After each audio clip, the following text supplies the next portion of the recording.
খুলনার দৌলতপুর ৬ নং ওয়ার্ডের সাবেক কাউন্সিলর ও ৬ নং ওয়ার্ড বিএনপির সাবেক সাধারণ সম্পাদক মরহুম আলহাজ শেখ শওকত আলীর পরিবারের পক্ষ থেকে পাবলায় দ্বিতলা বিশিষ্ট একটি বড় মসজিদ নির্মাণ করা হয়েছে।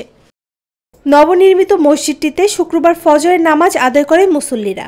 এরপর জুমার নামাজের পর দোয়া মাহফিলের মাধ্যমে মসজিদটি উদ্বোধন করা হয়। পরিবারের পক্ষ থেকে জানানো হয়, মরহুম শেখ শওকত আলী মারা যাওয়ার পূর্বে বলেছিলেন মসজিদ নির্মাণ করতে হবে এবং তার পরিবার সেই ওয়াসিয়ত পূরণ করতে মসজিদটি নির্মাণ করেন।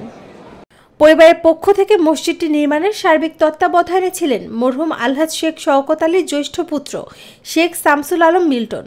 মসজিদ উদ্বোধনকালীন সময় উপস্থিত ছিলেন দৌলতপুর থানা বিএনপির সভাপতি মোহাম্মদ মোর্শেদ কামাল, ৬ নং ওয়ার্ড বিএনপির সভাপতি প্রফেসর মোহাম্মদ জয়নাল আবেদিন, খুলনা মহানগর জাসার্স সভাপতি ইঞ্জিনিয়ার নূর ইসলাম বাচ্চু, মরহুমের সন্তান সাবেক কাউন্সিলর শেখ শামসুদ্দিন আহমেদ প্রিন্স সহ এলাকার গণ্যমান্য ব্যক্তিবর্গ, বিভিন্ন রাজনৈতিক দলের নেতৃবৃন্দ ও এলাকার মুসল্লিগণ সহ উপস্থিত ছিলেন।